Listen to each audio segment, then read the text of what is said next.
Just a normal night in Cleveland for the Heat, which is to say bizarre, insane, ridiculous, unpredictable and potentially dangerous. Yes, the Heat extended its winning streak to 24 games, the second longest in NBA history. No, that wasn't the biggest takeaway from a stupefying 98-95 victory Wednesday night over the Cavaliers, LeBron James' old team. For starters, the Heat won despite trailing by 27 points in the third quarter. So, for the second consecutive game, the Heat came back from a big deficit. On Monday in Boston, the Heat rallied from a 17-point hole. But, oh, this game was so much weirder than the Heat's biggest comeback win of the season. Before the game even began, Cavaliers owner Dan Gilbert seemed to infer on Twitter that James was returning to Cleveland in 2014. James can opt out of his contract after next season, and it's no secret the Cavs want him back.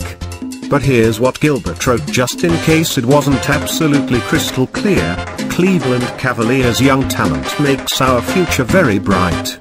Clearly, LeBron's is as well. Time for everyone to focus on the road ahead. So, with that as the backdrop, the game was set to begin at 7:12 p.m. Only, there was one slight problem. Delay of game officials and arena personnel were forced to delay the game by 35 minutes after fluid began leaking from the scoreboard during warm-ups. After slowly lowering the scoreboard to determine the problem, the Quicken Loans Arena folks sorted everything out, wiped up the floor, and the contest started at 7:47 p.m. But the strangeness was just revving up. Finally, the game got underway and it was clear the Heat was at the end of a 5-game road trip. The Cavaliers led by 21 points, 55-34, at halftime.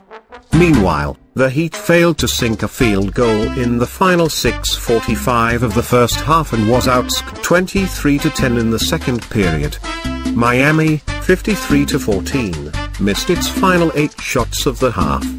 The ineptitude continued into the third quarter. A field goal, a running hook from Chris Bosh, no less, finally dropped 79 seconds into the third quarter to break the Heat's skid.